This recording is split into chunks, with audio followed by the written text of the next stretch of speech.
po, sir. Good morning po. Yes po. Okay, sige. So, let's start, no? So, for today, we will be continuing the discussion for numerical differentiation.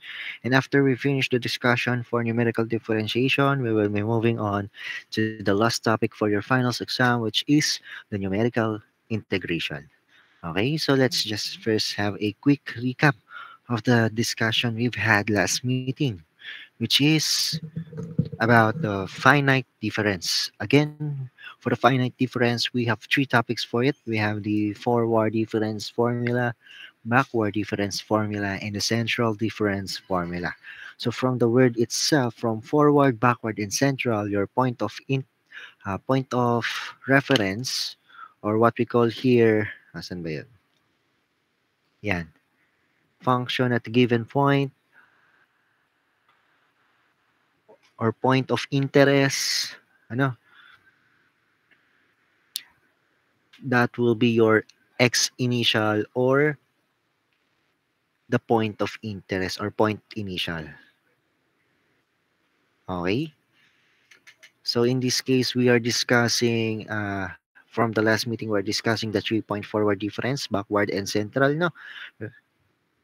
So we are just continuing the third example for this topic, which is this one. Okay? So again, formula for the forward difference for 3 points is this one. For better memorization, just use 1, 4, 3, and all of them are divided by 2h. And then for your forward difference, it's just started by negative, then alternating sign, negative, positive, and then negative. Okay, so 3 2h, 4 2h, 1 2h. It's quite easy to memorize. No, so we have f of x initial, f of x initial plus 1, and then f of x initial plus 2. So we solve for the forward 3-point forward difference by expanding it using the Taylor series expansion. Okay? This one, Taylor series expansion, in order for us to solve for the A1, A2, and A3. But as I've said from our previous discussion, A1, A2, and A3 has a fixed value of negative 3 over 2h, 4 over 2h, and negative 1 over 2h for forward difference. No. As for backward difference, still the same value, but you just need to change the sign. So for backward difference, as you can see or you will notice, this will become positive, then negative, then positive. Unlike the forward difference, we have negative, positive, then negative. Okay, that's it. Okay, so moving on. Let's try to solve for the example number 3. So example number 3, the table below shows the weather forecast of a statistical data for the rainfall per 6 year from 2000 to 2018. Okay, so from the word per 6 years in this problem, as you can see, from this word we can identify the delta x. Okay, delta x being 6 years. Okay, as you can see, the interval of each x's or values of the x or for the year has an interval of 6. So from 2000 to 2006, interval of 6 years. 2006 to 2007, also 6 years. Then 2012 to 2018, also 6 years. Okay, so this is how to determine or to analyze a problem on how to get the delta x. Okay. So from letter A, find the rate of change of the rainfall in 2012. Meaning, from this one, we are to use 2012 as our x initial. Meaning, point 3, since this is point 1, point 2, then point 3. Point 3 will be our point of interest for this letter A. So using central difference formula, find the rate of change. Okay, so how are we going to find the rate of change? So if 2012 is your x initial, from the word central, okay, from the word central, meaning this will be your central point. So we are to move forward and backward.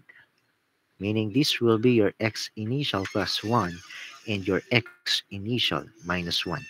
So the corresponding y's will be your f of x initial plus 1, and f of x initial minus 1.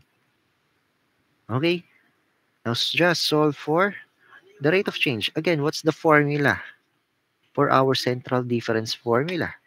Same as for the 2-point difference. So we have, central difference formula, f prime x initial is equal to f of x initial plus 1 minus f of x initial minus 1 divided by 2h or 2 delta x. No? So that's it. As you can see here. No?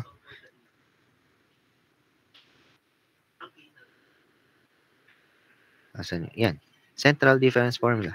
F of x initial plus 1 minus f of x initial minus 1 divided by 2h.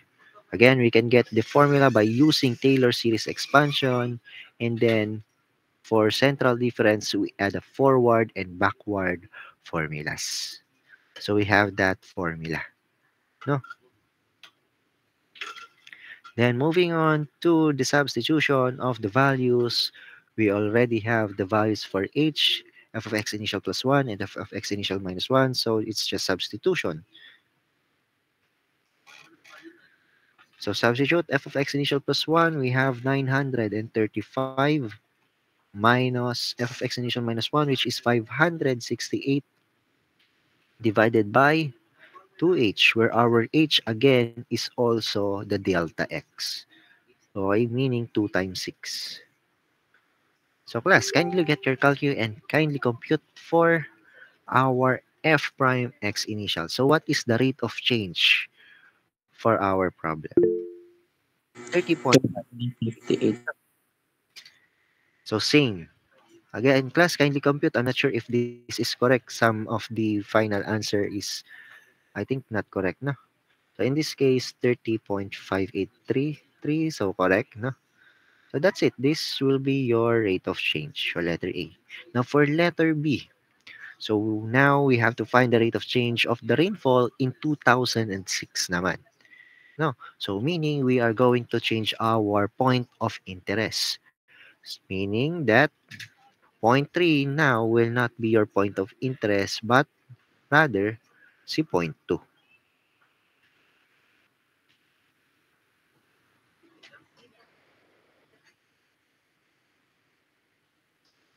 Noise. Point 2 now will be our point of interest. So if point is your point of interest, then 2006 will be your X initial. So 2012 and 2012 and 2018 will be your X initial plus 1 and X initial plus 2 respectively. As for its Y coordinates, the corresponding Y coordinates will be your f of x initial, f of x initial plus 1, and lastly, we have f of x initial plus 2. Okay?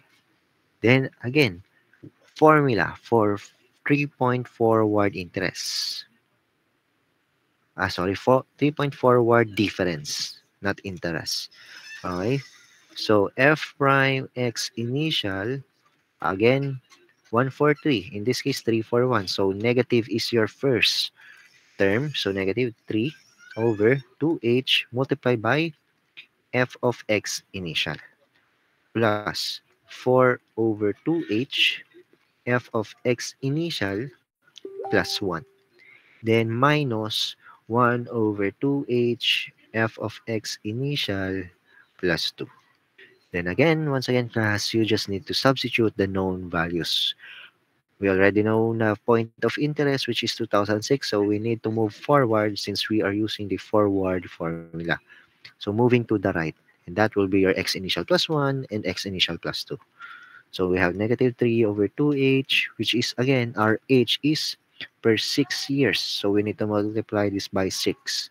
So our f of x initial will be 568 plus 4 over 2 times 6 multiplied by 746. And lastly, minus 1 over 2h f of x initial plus 2, sorry, substitute the value.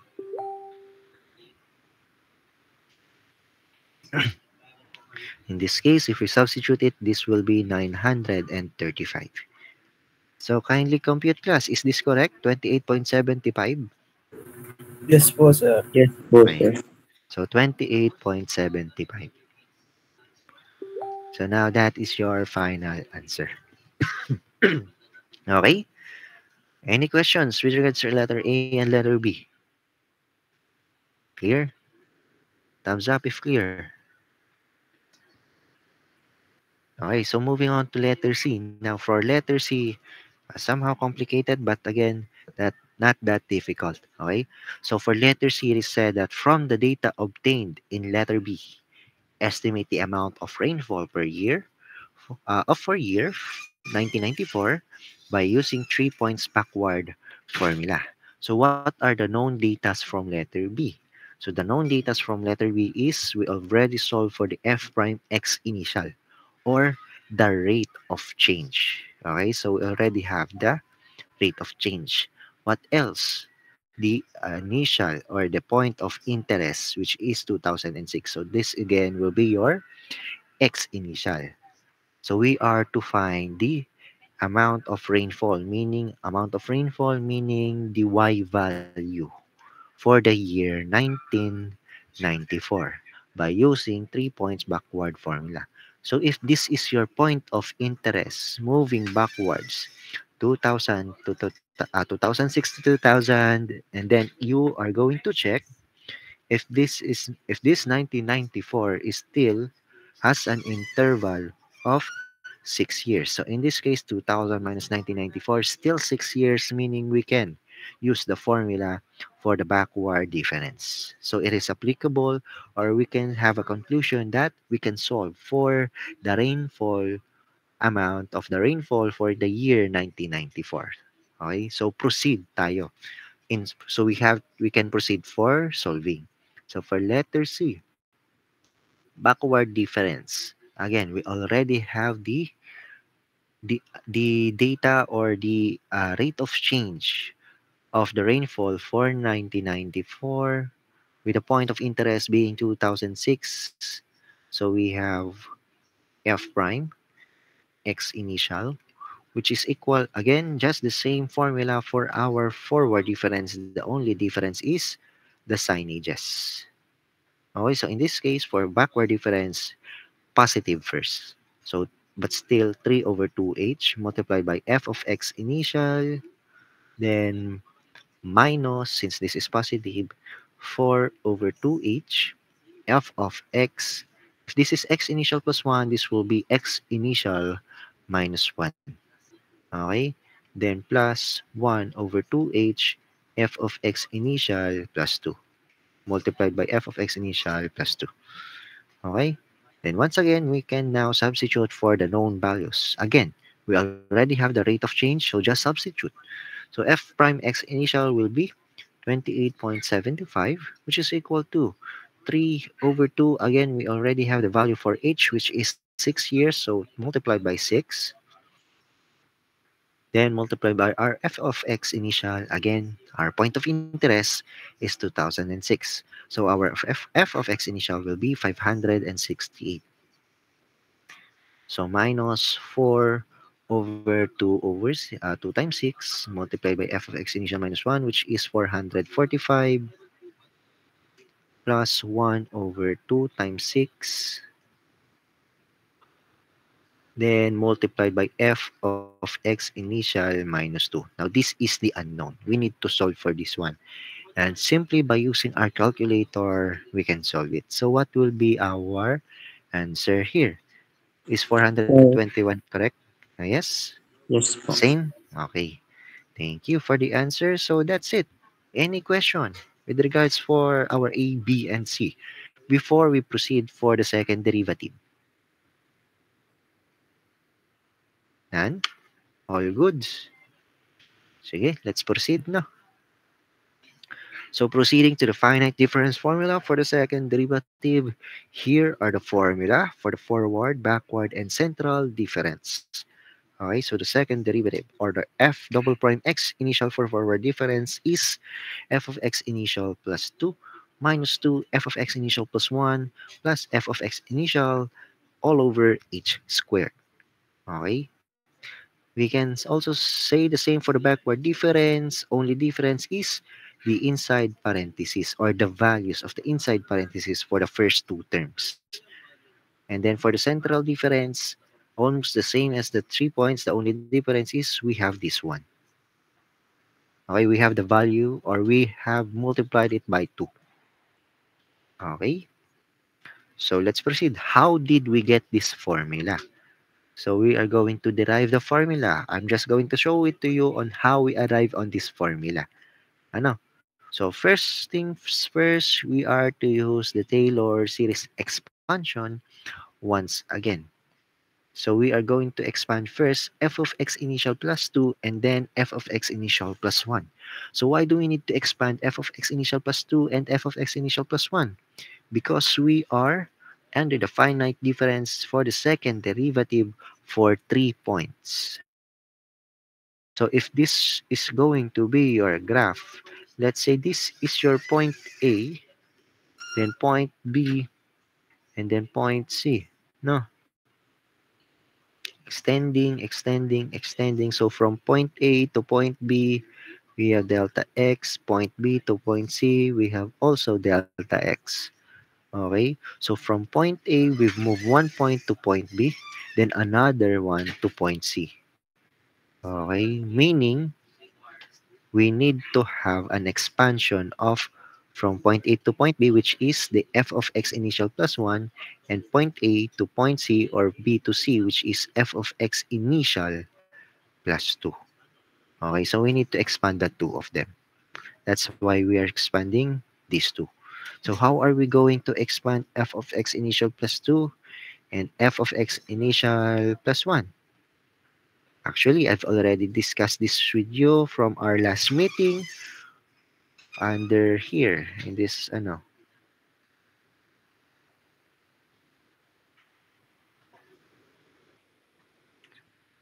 this one. We've already expanded x initial plus 2, f of x initial plus 2, and f of x initial plus 1.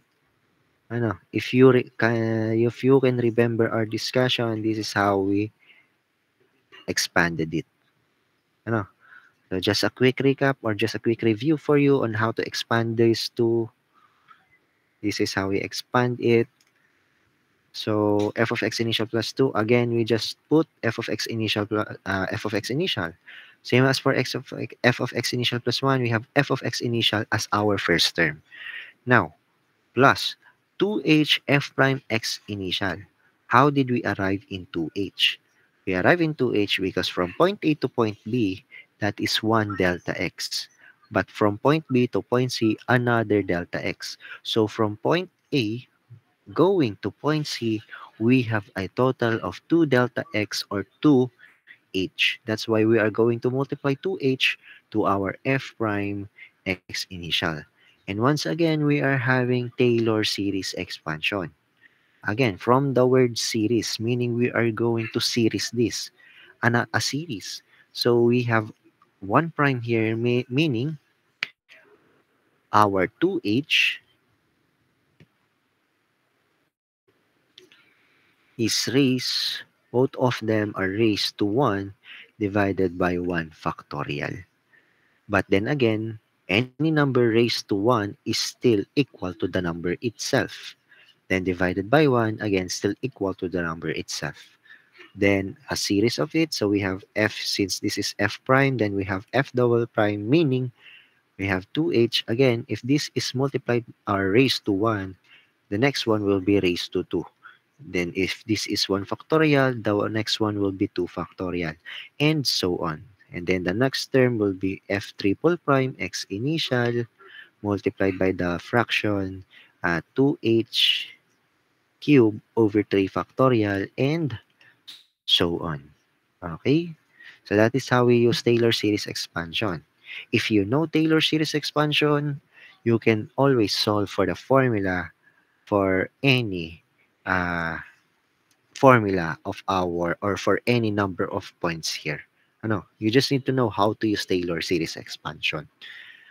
So after having this one, we are going to truncate f triple prime and so on. So why are we truncating this part? Again, as I've said from our previous meeting, it is just like pi. Again, the value of pi is 3.1416 and so on. But what are we doing in our equation? We are simply disregarding this one because it is a just a little amount of error for our pi. No, uh, so we are just using the major ones of the decimal, which is closer to the point. Okay, so in this case, 3.1416, or sometimes we are only using 3.14. So just like this one, this is just a decimal, not that important. No, okay. Once we have this one, or we have given it a limit until our f double prime, again, simplify. Okay, so this is going to be 4 over 8, 4h squared over 2 factorial. So 2 factorial is equal to 2. Then we have 2h squared. Okay, so this one. So we now have our equation 1. Once we have simplified this and make and had the equation 1, we are to proceed to expand the f of x initial plus 1.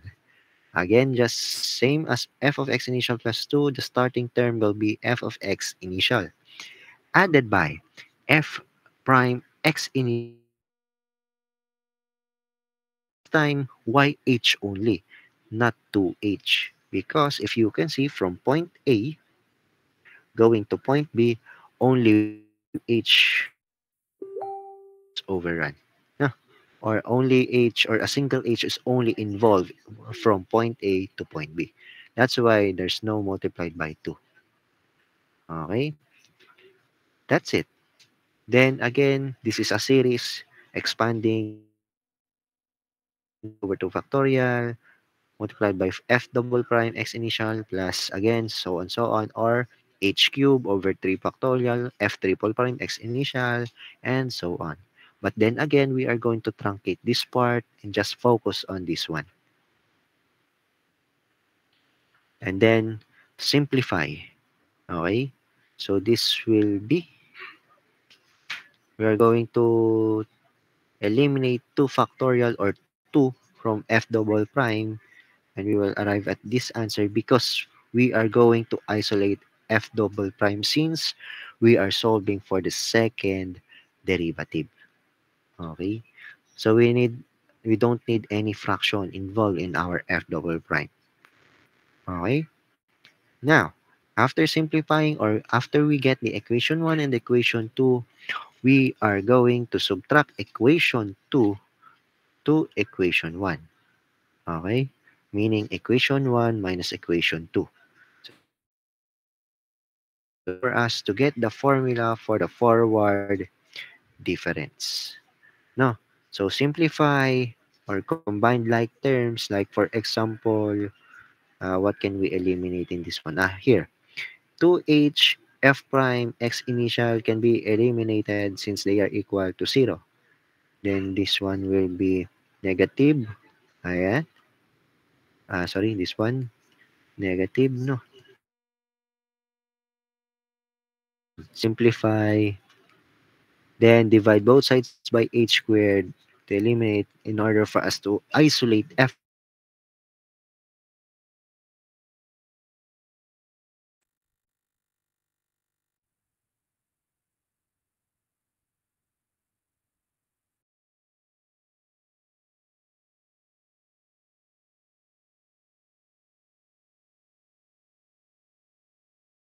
Explaining on how we get backward and central anywhere, ha? This is just an information for you on how we get these three formulas. Okay, this is using Taylor series expansion. Now, example.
Yan, hello class. So apologies for the disconnection.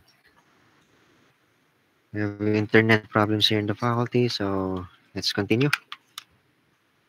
So example number 4. So using the forward, backward, and central difference formula, find the value of when. This is f double prime. This is just a typo.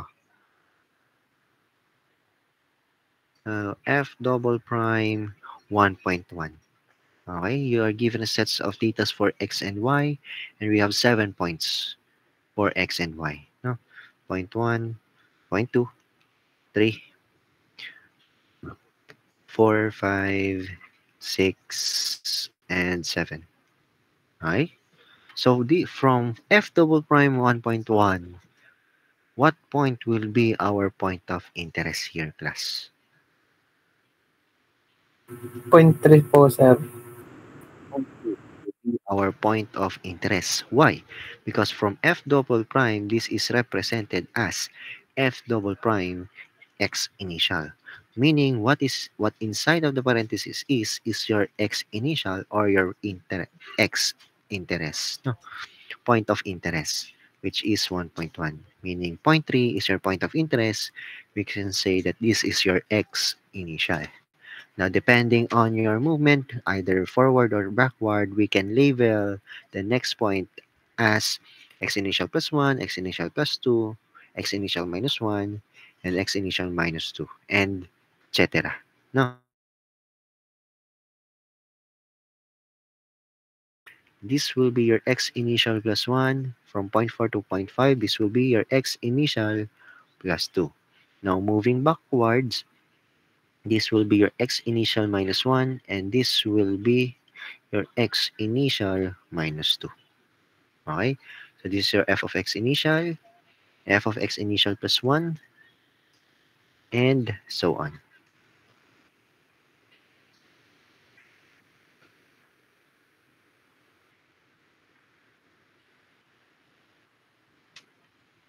Okay? Now, solve for the forward difference. Letter A. Again, what is the formula for our second derivative using 3-point forward difference? So f double prime x initial. It is equal to and f of x initial plus 2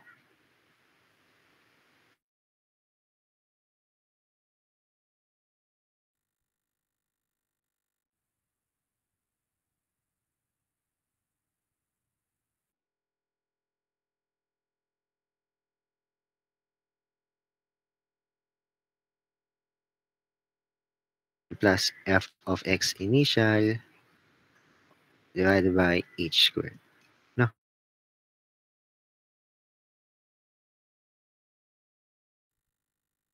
After we have the formula, we just need to substitute. Now, substitute known values. So f double prime initial is equal to our f of x initial plus 2 is 1.0954 minus 2 times 1.0724 and then plus 1.0488 divided by h. So what is our h here, class? What is the Point value? 5. 0.5. Yes po. Actually, 0.05. No, 0.05. So in order for us to get the LU of H or delta X, it needs to be the same for point 1 to point 2, point 2 to point 3, point 3 to point 4, and so on. Now, we just need to subtract point 1 to 1.05, 1.05 subtract to 1.10, and so on. Which is in this case, our delta X is 0.05. Okay? Now moving on, compute. Oh, Sir, negative 0.24 po. Tama po. okay, so this is correct. Negative 0.24. Okay? So that's it. No, for forward difference. Now for backward difference, or letter B, direct substitution again. If this is your f of x initial, so this will be f of x initial minus 1 and f of x initial minus 2. So formula again, just the same, only the difference, this will be minus 2, minus 1, and then that's it. The direct substitution, we have f double prime x initial is equal to f of x initial minus 2, which is this one, 1. 1 minus 2 times f of x initial minus 1, which is 1.0274. Sorry, 1.0247. Then plus f of x initial, again, 1.0488. Then all of this one is divided by 0.05. F double prime x initial. So what is our answer here? Correct po ba? Same?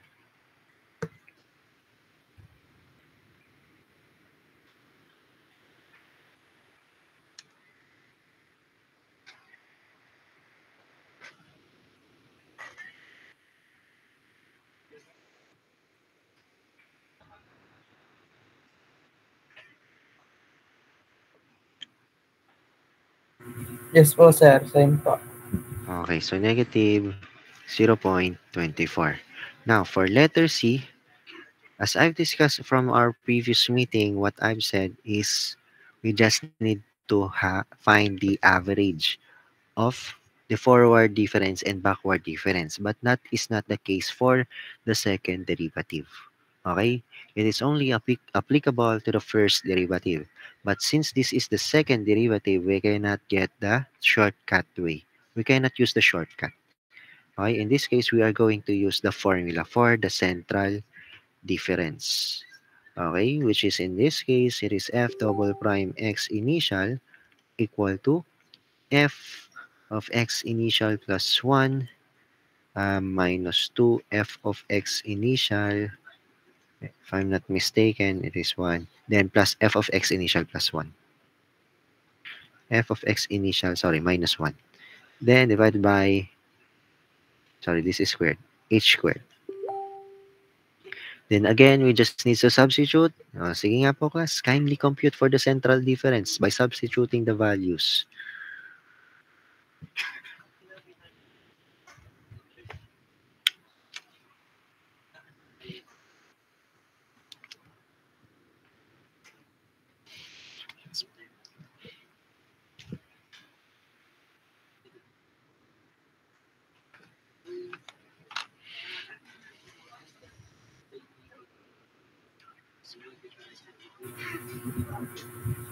Sir, tama po. Negative 0.2. Okay. Yung iba po, nakuha po. Yes po, sir. Okay. So, any questions? Ayun, may nag-raise ng hand. Ay, hindi pala. Same po. Okay. So, any questions po with regards to the second derivative of 3-point finite difference before we proceed for to the last topic? Clear po? Wala naman Thumbs po, up nga sir. po kung clear. Okay. Sige. Ano? So, that's it for our numerical differentiation. Okay.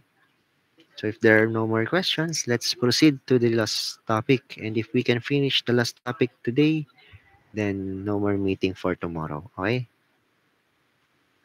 So we are now going to be discussing numerical integration, which is the easiest topic for me. Huh? This will be the easiest topic for me. Mhm. Wait lang, class.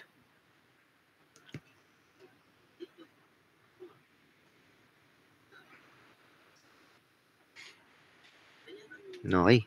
So learning objective is for us to learn how to use numerical integration in engineering problems and what are the different kinds of numerical integration. So there are three types of numerical integration. We have the trapezoidal rule, the Simpson's rules, and the integration of unequal segment. Okay? So what is numerical integration? It is also called the numerical quadrature. It is a technique used in analysis to approximate the definite integral of a function over a specified interval. Meaning we are solving for the area under a curve. Okay? We are solving for a area of the curve. Okay? So For example, if this is your curve and you are given this kind of curve and you are given two limits, meaning this is your limit, we are to solve for the area under this curve. Okay, so that is what we are getting in numerical integration, where no specific formula or no standard mathematical method rather cannot evaluate the values in this one. So we are using numerical integration. Okay. So what's the difference between the three for trapezoidal rule and Simpson's rule? Both the same, only the formulas are different. Okay, but their intervals for each of the segment should be equal. What do I mean for each segment? Again, if this will be, for example only, if this is your graph and these are your two limits, you are to solve for the area under the curve. For trapezoidal rule, we are making a sets of trapezoid, no? Okay? Until we reach the final trapezoid, okay? So, the delta x from this point to this point or this point to this point is always equal for each other segment. Okay, meaning the delta x here is equal to the delta x here until we arrive at the final segment. All of their delta x are equal for trapezoidal rule and the Simpson's rule. Only the difference is the integration of from the word itself, unequal segments. Okay? So for trapezoidal rule and Simpson's rule, we are going to use it if they are the same delta x for each segments. Okay? If not the same, we are to use the integration of unequal segment, which is the easiest actually. Ano?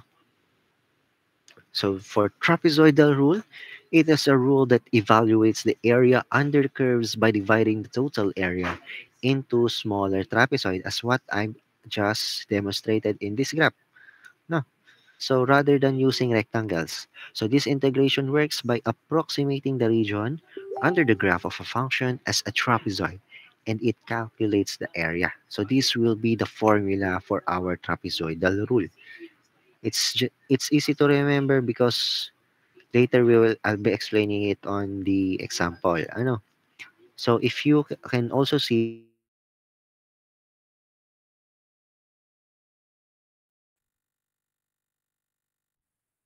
area under the curve.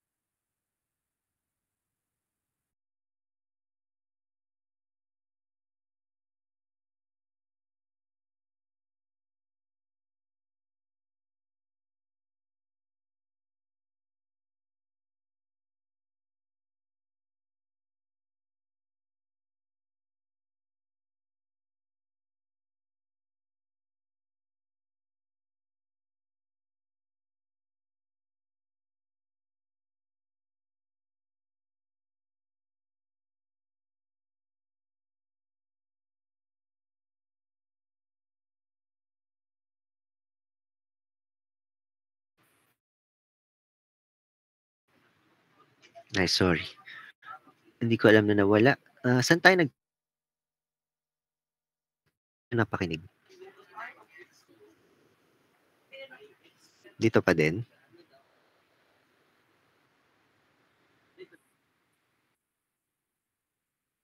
Sorry, hindi ko alam na nawawala. Nawawala pala. Nawawala kasi dito sa faculty, yung wifi. Hindi ko lang kung bakit. But anyway, proceed. Again, ulitin ko lang, it's okay for us not to solve for the gaps of under the area because we are only getting the approximated value in numerical method. So there will always be an error. Ano? Moving on. Example number 1. Estimate the area under the curve y is equal to x squared from 0 to 10 when n is equal to 5. Let's say this is not given. Ano? Ah, Demonstrate ko lang sa inyo. Using this problem, I will demonstrate on how we get the table or the sets of datas of x and y. Wait lang. Whiteboard tayo. Whiteboard.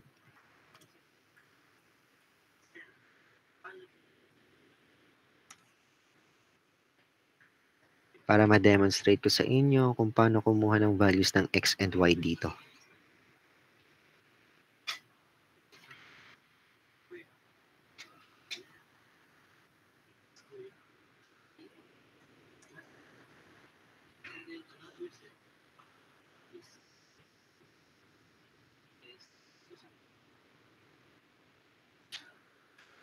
Okay. Again, from the example number 1 under numerical integration, it says estimate the area under the curve. So we are given a curve y. Y is equal to x squared. Then what else are given? It is said here from 0 to 10. From 0 to 10. And then when n is equal to 5. Okay? Use the trapezoidal rule. Ah, So, proceeding.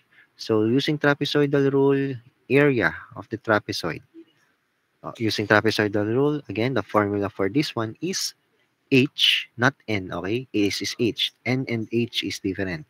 So, h over 2 multiplied by y sub 0 plus y sub n, meaning the first y and the final n,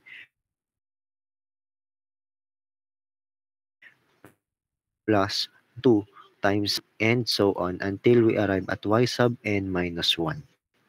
Okay, so meaning the middle part of the y's. Okay, so how about this h? H is also delta x. Now, delta x, we can solve for delta x by using the formula b minus a over n.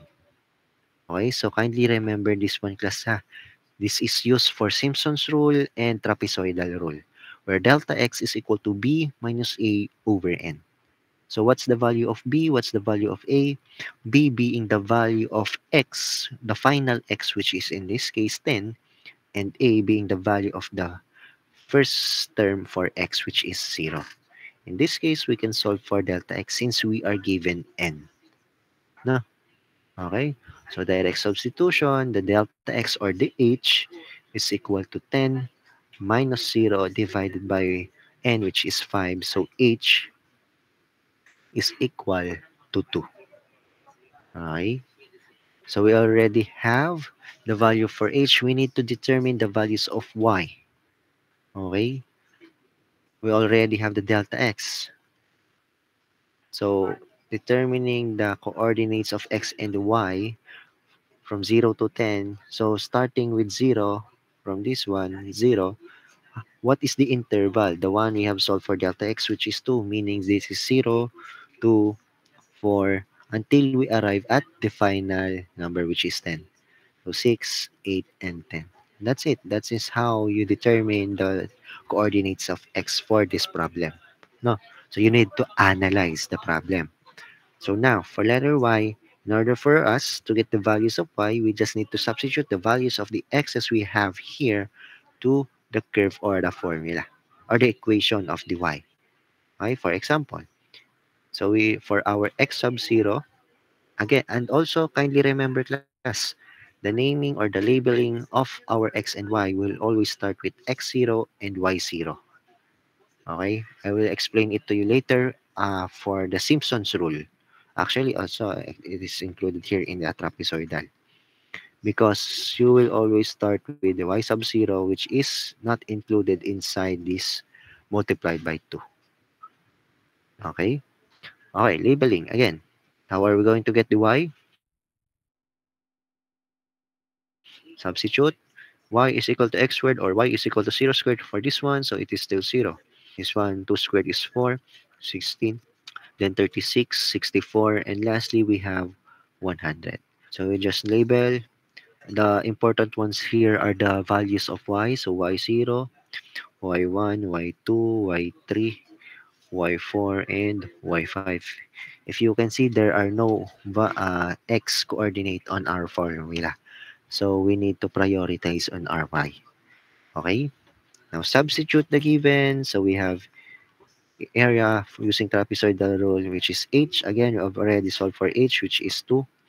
divided by 2 multiplied by the first y and the last y, which is 0 and 100. So 0 plus 100. And then the rest, multiply it by 2. Summation of the middle part multiplied by 2. So 4 plus 16 plus 36 plus 64.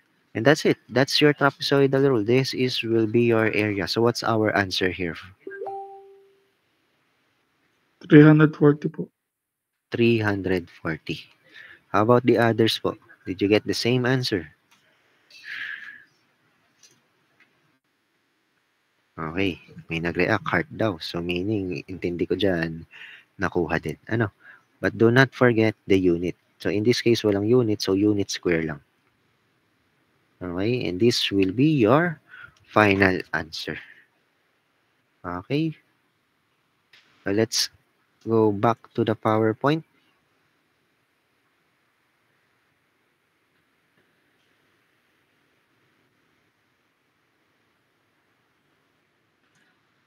Okay.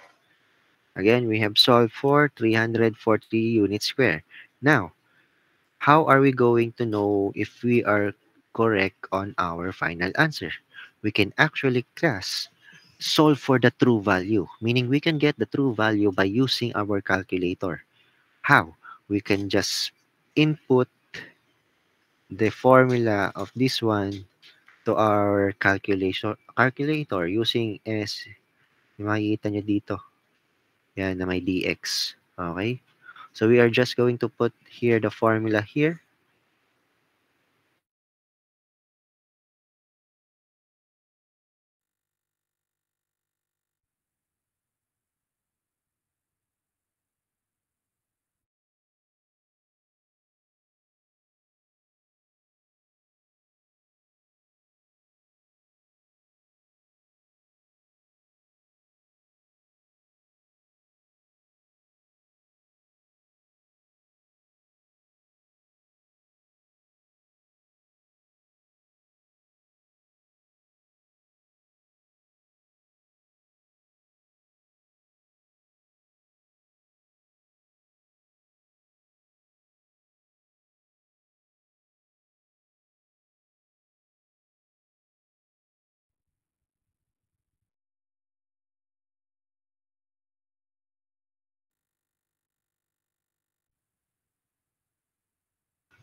Apologies class, hindi ko alam na nawala ulit ang connection ko. Again, ulitin ko na lang dito. Okay? Again, we have calculated the value for 340 units square. And in order for us to get the true value, you just need to input this one into your calculator. The one you will be seeing in this kind of symbol in your calculator. For this one, you just need to input the formula where y is equal to this one, so x squared. And for this one, this will be the value of b, and this will be the value of a. In this case, from 0 to 10, 0 being the our A and 10 being our letter B. Or the highest one will be the B and the lowest one will be our A. Okay? And we can solve for the true value. And if we are going to compare, they need to be close to each other in order for us to satisfy or to say that our approximated value is correct. Ano? Okay? How about if we are asked in the problem, what is the true error? Okay, class, what is the true error here?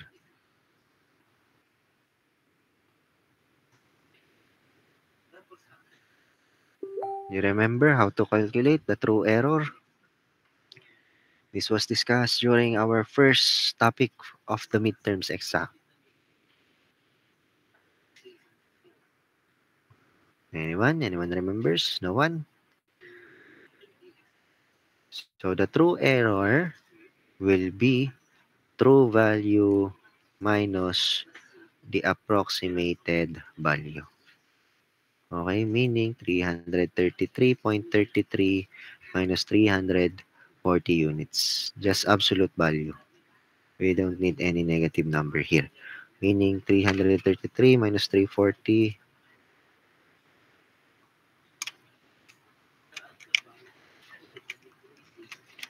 we're going to receive 6.6667, and this is a continuing 6. So this is our true error. In case, in the problem, they ask for the true error. Okay? Got it, class? Is it clear?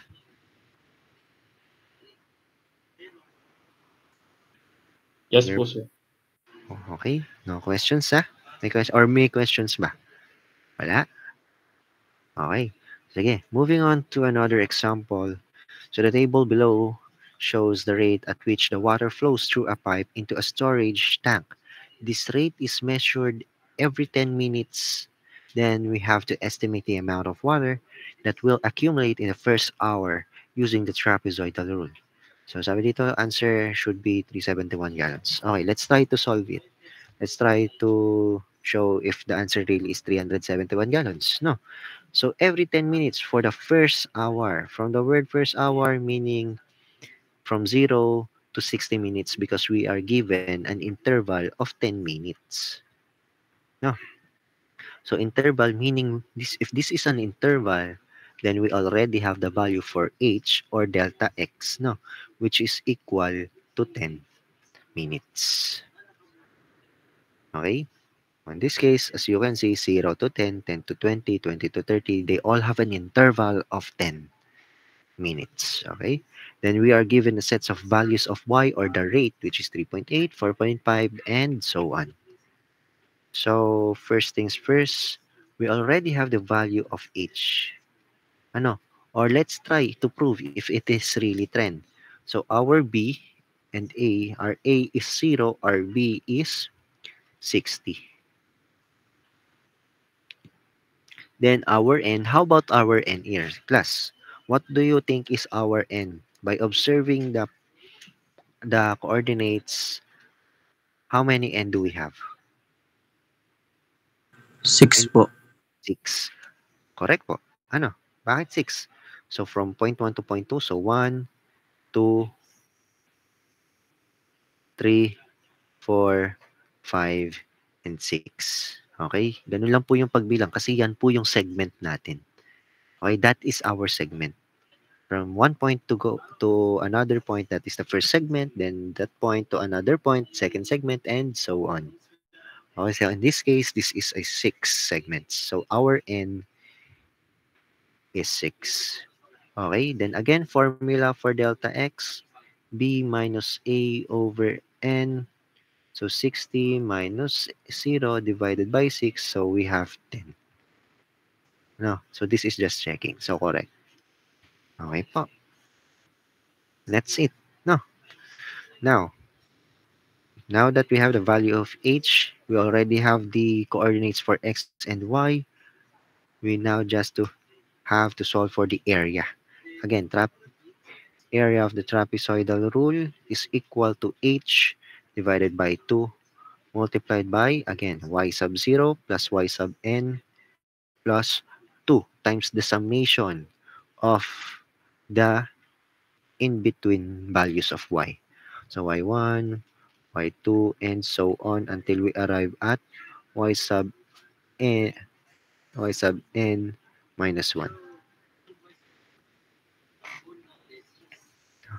Then again, we just need to substitute. Our value for h is 10 over 2 multiplied by y sub 0. So again, the first term for your y's and x's will always be the y0 and x0. So this is y0, this is x0. So then this is a series y1, y2, y3, and so on.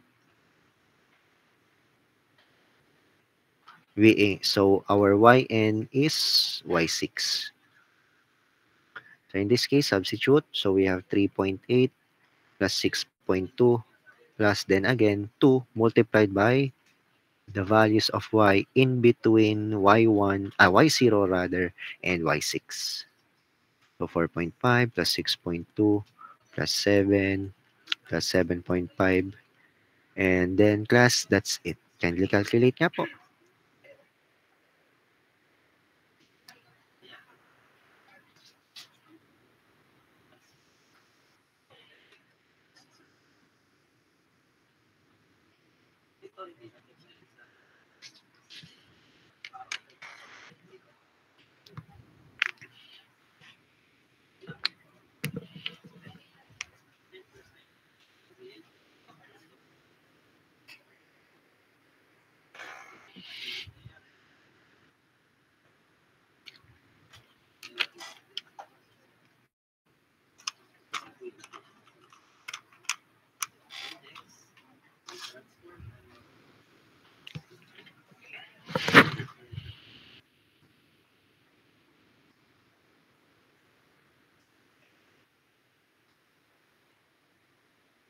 Tama po.